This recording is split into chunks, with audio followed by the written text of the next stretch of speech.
चलो अब उदाहरण नंबर 2.13 हम लोग पढ़ेंगे। किसी घन की प्रत्येक भुजा की माप 7.203 मीटर हो तो उचित सार्थक अंक तक घन का कुल पृष्ठफल और आयतन ज्ञात करना है। तो घन की भुजा L बराबर 7.203 मीटर। अब यहाँ पर गौर करना ध्यान से जो घन की भुजा दिया गया है इसमें कुल 4 सार्थक अंक हैं। इसका मतलब जो भी अपने जवाब लिखेंगे फाइनल वो 4 सार्थक अंकों तक का जवाब होना चाहिए। तो यहाँ पर देखना ध्यान से, अब घन का कुल पृष्ठफल, तो घन के कुल पृष्ठफल का सूत्र होता है 6L²। तो 6 गुणे L का मान 7.203 गुणे 7.203। अब इन तीनों का कैलसी से गुणा करेंगे तो 311.299 इस तरह से कंटिन्यूस आएगा। अब यहाँ पर देखना जो घन की भुजा था इसमें कुल 4 सार्थक अंक हैं, इसको भी 4 सार्थक अंकों तक का जवाब लिखना है। 4 सार्थक अंक यहाँ 2 तक पूरा हो जाएगा, यहाँ मतलब दशमलव के 1 अंक तक जवाब लिखना है। इसका मतलब दशमलव का जो दूसरा अंक है वो 9 है, जो 5 से बड़ा है जिसमें 1 जोड़ कर लिखेंगे तो 311.3 मीटर स्क्वायर हो जाएगा। ये घन का पृष्ठफल हो गया। अब घन का आयतन बराबर भुजा का घन मतलब L क्यूब मतलब 7.203 गुणे 7.203 गुणे 7.203 इन सबका गुणा कर लेंगे तो 373.714 मीटर क्यूब आया। अब यहाँ पर 4 सार्थक अंकों तक का जवाब लिखना है। 4 सार्थक अंक यहाँ 7 तक पूरा हो जाएगा। कहाँ तक पूरा हो जाएगा? 7 तक। इसका मतलब दशमलव के 1 अंक तक जवाब लिखना है। तो दशमलव का दूसरा अंक क्या है? 1 है, जो 5 से छोटा है तो छोड़ देंगे तो 373.7 मीटर क्यूब। ठीक है, ये घन का पृष्ठफल और घन का आयतन। अब इस पर आधारित 4 सवाल दिया हूं।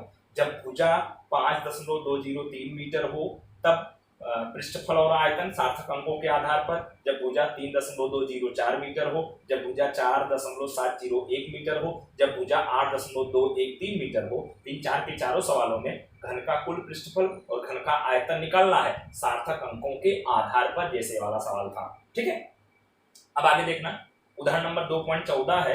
किसी पदार्थ के 5.74 ग्राम का आयतन 1.2 सेंटीमीटर क्यूब है। उचित सार्थक अंकों के आधार पर इसका घनत्व ज्ञात करना। घनत्व हमको ज्ञात करना है सार्थक अंक के आधार पर। यहाँ सवाल में मान क्या दिया गया है? द्रव्यमान दिया गया है और आयतन दिया गया है। तो द्रव्यमान m बराबर 5.74 ग्राम और आयतन v बराबर 1.2 सेंटीमीटर क्यूब। अब घनत्व हमको निकालना है। तो जब घनत्व हम निकालेंगे फाइनल जवाब लिखते समय, अब देखना द्रव्यमान में 3 सार्थक अंक हैं और आयतन में 2 सार्थक अंक है, तो इसका मतलब हमको 2 सार्थक अंकों तक का जवाब लिखना है फाइनल। तो घनत्व बराबर द्रव्यमान बटे आयतन मतलब m बटे v।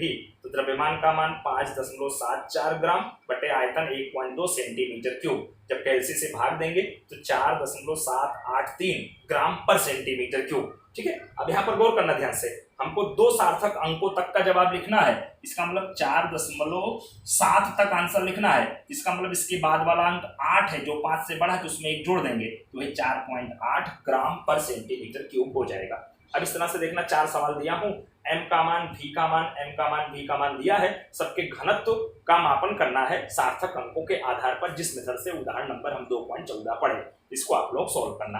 अब यहाँ m का मान 3.46 ग्राम है, आयतन का मान 1.7 सेंटीमीटर क्यूब है। यहाँ द्रव्यमान m का मान 4.87 ग्राम है, आयतन 1.3 सेंटीमीटर क्यूब है। यहाँ द्रव्यमान का मान 4.58 ग्राम है और आयतन 1.8 सेंटीमीटर क्यूब है। और यहाँ द्रव्यमान का मान 12.43 ग्राम है और यहाँ आयतन 1.23 सेंटीमीटर क्यूब है। इसी के आधार पर करना।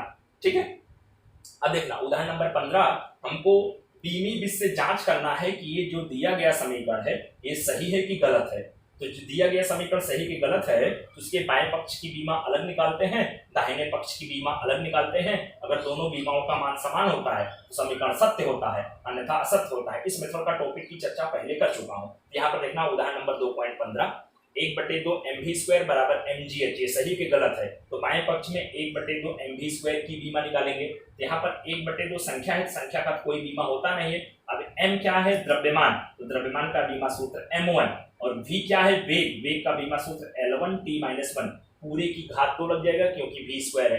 अब यहाँ सॉल्व करेंगे, ये m1 हो गया, यहाँ घात 2 का गुणा करेंगे तो L2 और यहाँ 2 एकम 2 t-2, m1 L2 t-2, ये परिणाम नंबर 1 आ गया। अब दाहिने पक्ष की बीमा निकालेंगे तो mgh की बीमा, m क्या है? द्रव्यमान, द्रव्यमान का बीमा सूत्र m1। अब g क्या है? गुरुत्वीय त्वरण, तो त्वरण का बीमा सूत्र L1 t माइनस 2 और h क्या है, ऊंचाई, ऊंचाई मतलब दूरी, तो दूरी का बीमा सूत्र L1। अब यहाँ सॉल्व करेंगे m1 L1 L1 L2 हो जाएगा t माइनस 2। तो देखा परिणाम 1 और 2 की बीमा समान है, इसका मतलब समीकरण आपका क्या है, सत्य है। अब इसी तरह से उदाहरण नंबर 2.16 में 4-5 सवाल दिए गए हैं, उसमें बताना है कि बीमा की विधि से कौन सा परिणाम सत्य है, कौन सा असत्य है, और सभी परिणामों में आगे के है। के मतलब गतिज ऊर्जा सवाल में दिया गया है, तो के की बीमा, अब गतिज ऊर्जा है के, तो ऊर्जा का बीमा सूत्र m1 L2 t माइनस 2 होता है, आपको बताया था। ये के की बीमा हो गया, ठीक है। अब पहला सवाल है के बराबर m स्क्वायर v स्क्वायर। आगे वाले के का बीमा सूत्र तो हम यहाँ पहले निकाल लिए हैं, अब यहाँ m स्क्वायर v स्क्वायर की बीमा निकालेंगे। m द्रव्यमान है, द्रव्यमान का बीमा सूत्र m1, घात 2 है, घात 2 लगा दिया। v वेग है, वेग का बीमा सूत्र L1 t माइनस 1, घात 2 है, घात 2 लगा दिया। अब पूरा सॉल्व कर लिखेंगे m2 L2 t माइनस 2। अब ये बीमा सूत्र इसके बराबर नहीं है, इसलिए समीकरण आपका क्या है, असत्य है। अब दूसरा 1/2 mv स्क्वायर, के बराबर 1/2 mv स्क्वायर है, के का बीमा यहाँ निकाले हैं, अब 1/2 mv स्क्वायर की बीमा निकालेंगे। 1/2 का बीमा सूत्र तो होगा नहीं, संख्यात्मक मान है। m द्रव्यमान का बीमा सूत्र m1, अब भी वेग का बीमा सूत्र L1 t माइनस 1, स्क्वायर है, घात 2 लगा दिया। अब यहाँ पर m1 L2 t माइनस 2 हो जाएगा, m1 L2 t माइनस 2। अब देखना ये बीमा सूत्र के बीमा सूत्र के बराबर है, इसलिए दिया गया समीकरण आपका क्या है, सत्य है, ठीक है। अब यहाँ पर के बराबर ma, तो के का बीमा सूत्र निकाले हैं, ma की बीमा, m क्या है, द्रव्यमान का बीमा सूत्र m1, a क्या है, त्वरण, त्वरण का बीमा सूत्र L1 t माइनस 2। जब इसको सॉल्व करेंगे तो यहाँ m1, यहाँ L1 t माइनस 2। अब यहाँ पर ये बीमा सूत्र इसके बराबर नहीं है, इसलिए समीकरण आपका क्या है, असत्य है। अब चौथे में देखना क्या है, k बराबर 3/16 mv स्क्वायर। यहाँ पर k का बीमा सूत्र तो निकाला हूं, अब 3/16 mv स्क्वायर की बीमा निकालेंगे, तो 3/16 संख्यात्मक मान है, उसका बीमा होगा नहीं। m द्रव्यमान का बीमा सूत्र m1, v वेग का बीमा सूत्र L1 t माइनस 1, स्क्वायर है, घात 2 लगा दिया। सॉल्व करेंगे m1, यहाँ L2 और यहाँ t माइनस 2 हो जाएगा। अब ये बीमा सूत्र इसके बराबर आ रहा है, इसका मतलब ये समीकरण सत्य है। अब पांचवें में विशेष तौर पे ध्यान देना, k बराबर 1/2 mv स्क्वायर बराबर ma, तो ये समीकरण सत्य कब होगा, जब तीनों का बीमा सूत्र समान होगा। तो k की बीमा देखो वहां निकाला हूं m1 L2 t माइनस 2। अब 1/2 mv स्क्वायर की बीमा जस्ट अभी दूसरे वाले में निकाला था m1 L2 t माइनस 2, और ma की बीमा भी तीसरे वाले में निकाला था m1 L1 t माइनस 2। अब यहाँ पर देखना k का बीमा 1/2 mv स्क्वायर का बीमा तो समान है, लेकिन ma की बीमा अलग आई है, इसलिए पूरा समीकरण असत्य गिना जाएगा। अगर तीनों का बीमा सूत्र समान होता तब ये समीकरण सत्य होता, और तीनों का बीमा सूत्र समान नहीं आ रहा है, इसलिए ये वाला भी आपका क्या है, असत्य है। अब यहाँ पर 2 सवाल आप लोगों को दिया हूं चेक करने के लिए, अब आपको चेक करके बताना है P बराबर रो जी एच, ये समीकरण सत्य है कि असत्य है। P का मतलब दाब है, रो का मतलब घनत्व है, H का मतलब ऊंचाई है, G का मतलब गुरुत्वीय त्वरण है। और इसको भी जांच करके आपको बताना है ma बराबर P गुणे T।